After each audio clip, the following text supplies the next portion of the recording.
Primer borrador de la antropología filosófica como tronco de la filosofía. Y la filosofía es una disciplina curiosa.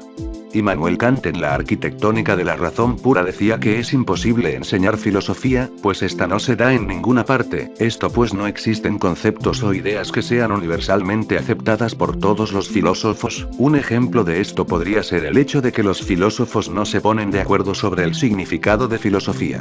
Y no es baladí que mencione a Kant, pues en este pequeño esbozo pienso dar los primeros pasos hacia el desarrollo de la idea de que la antropología filosófica no es solo una rama más de la filosofía, sino que es el tronco que permite reunir las diferentes disciplinas que compone a esta, siendo Kant uno de los puntos importantes en esta exposición.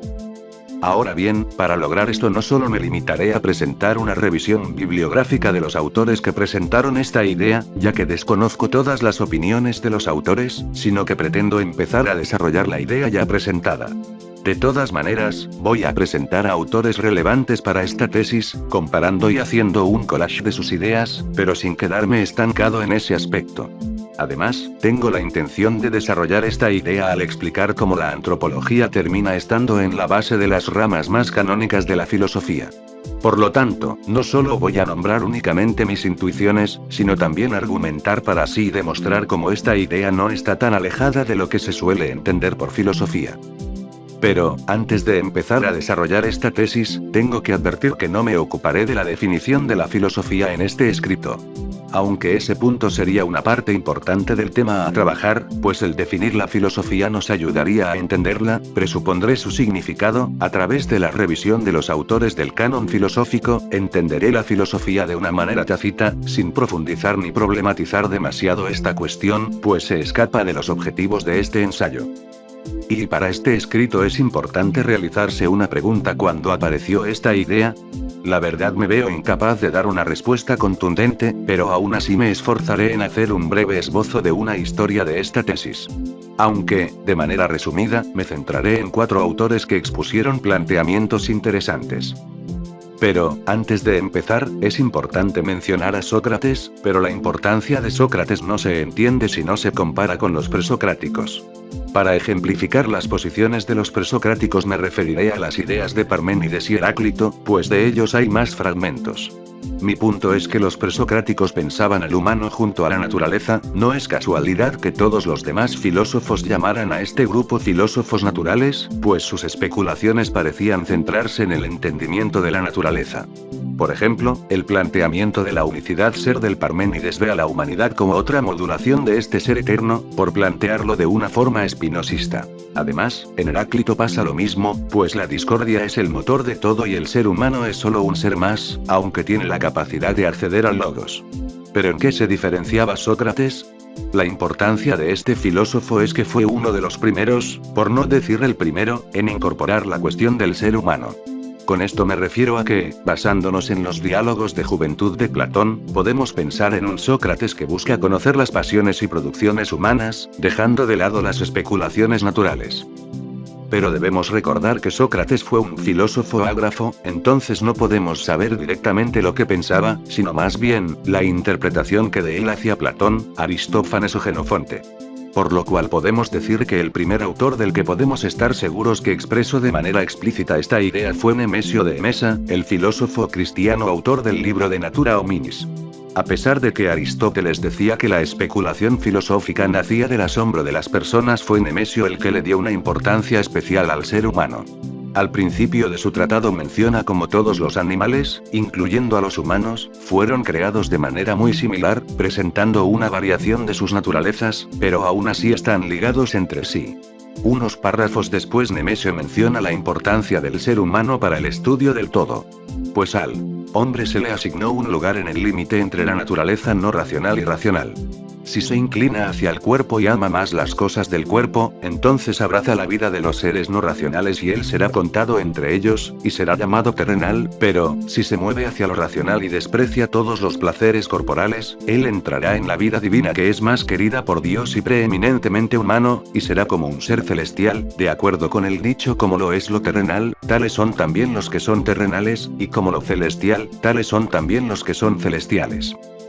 Ahora, pasando varios siglos por alto, hay que presentar las ideas de David Hume. no es por nada que su obra más importante haya sido el Tratado de la Naturaleza Humana, un nombre prácticamente igual al libro de Nemesio. El porqué de ese título lo explica en la introducción del mismo. En esta sección narra cómo todas las ciencias al fin termina derivándose del conocimiento del mismo ser humano, incluso metiendo a la matemática y a la física en esta concepción. Este es un tratado que trabaja temas de ética y epistemología principalmente y, según Hume, una profundización en estos saberes importantes para la naturaleza humana, ayuda a entender el resto de las ciencias.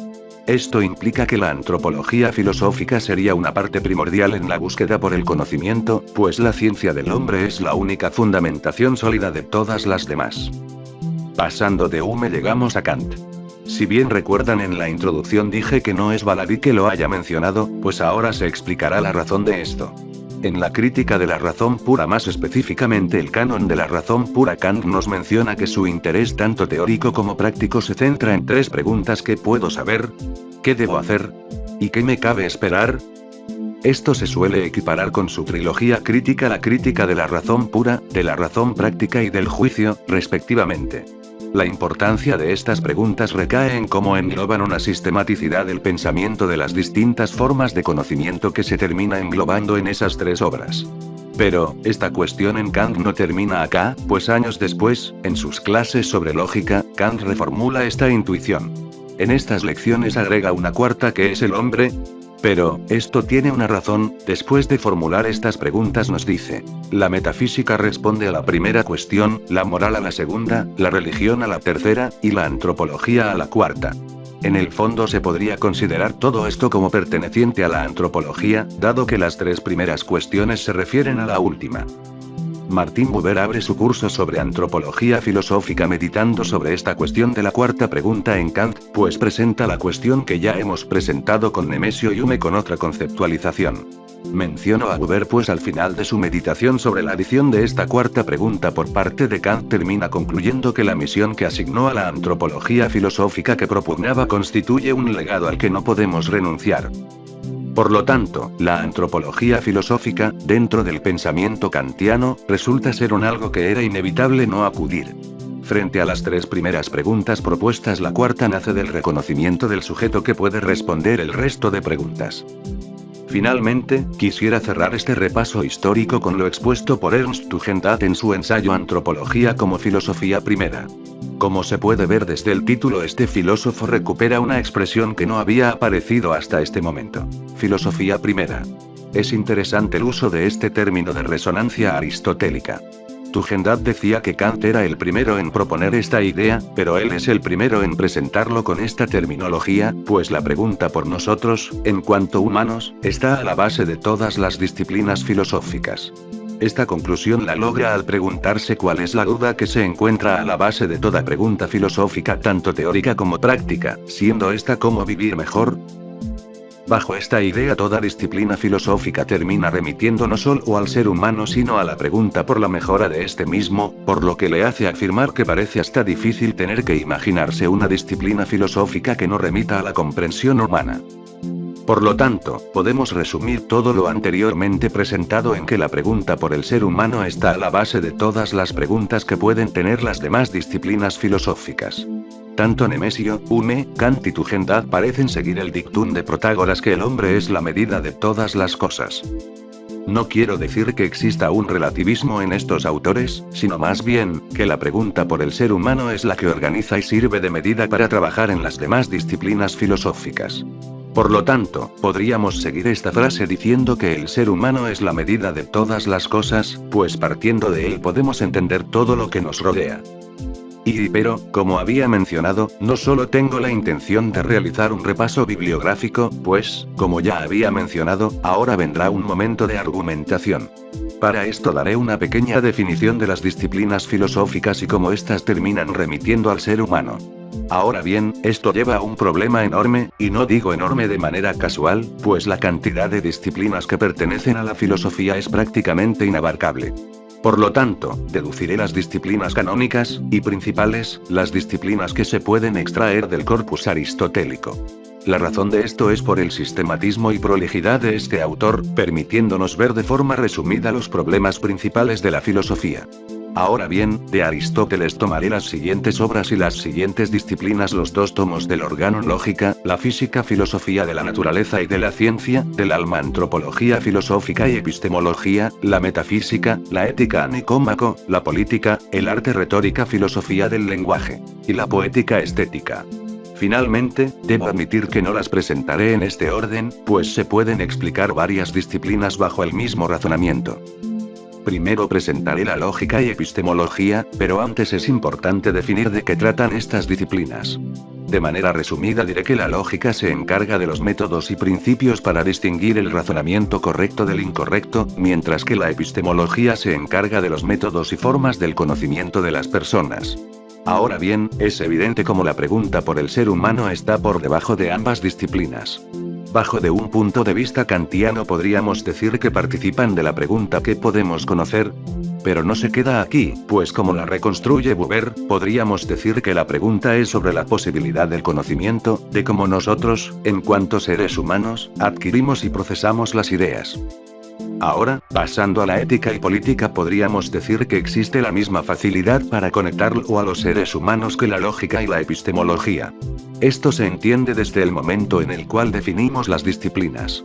La ética se suele contraponer a la moral, pues ambas terminan naciendo de una misma raíz etimológica, por lo tanto, es una pregunta frecuente la diferenciación entre la una con la otra.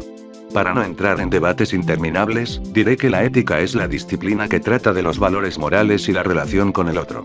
Mientras que, la política, trata de la relación entre un grupo de personas.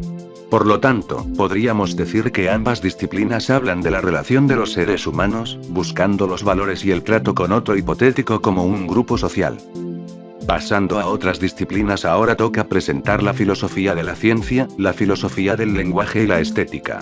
Ante esta afirmación aparece una pregunta sobre la razón que puede llevar a agrupar bajo un mismo conjunto el análisis filosófico de la ciencia, el lenguaje, el arte y los valores estéticos. Se puede creer que, usando una terminología kantiana, parece ser esta una lista rapsódica. Pero estas 3 disciplinas engloban creaciones del espíritu. Con esto pretendo decir que tanto la ciencia, el lenguaje y el arte son creaciones del ser humano, conceptualizadas, con normas y un desarrollo que está atado al resto del contexto histórico-cultural. Es decir, la relación de estas 3 disciplinas se da justamente en el ser humano, pues tanto la ciencia, el lenguaje y el arte son obras de la creación humana, por lo tanto, estudiar estas 3 áreas es estudiar las diferentes disciplinas y acciones que son propias de la acción humana.